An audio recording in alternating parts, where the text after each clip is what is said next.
Lord, thank you for the answered prayer. Ang tagal ko ring niluhod sa panalangin, yung mga bagay na gusto kong matanggap ngayong taon. Ang tagal ko ring hiniling sa iyo, Lord, yung mga bagay na mayroon ako ngayon. Salamat, Lord, sa lahat ng mga biyaya na mayroon ako ngayon. Lahat ng ito ay bunga ng aking panalangin. Wala akong ibang maipagmamalaki kundi ang kabutihan mo sa buhay ko, Lord. Thank you, Lord, for the desire and a heart to pray for the things that I want.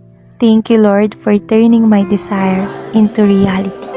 Thank you, Lord, for the answered prayer.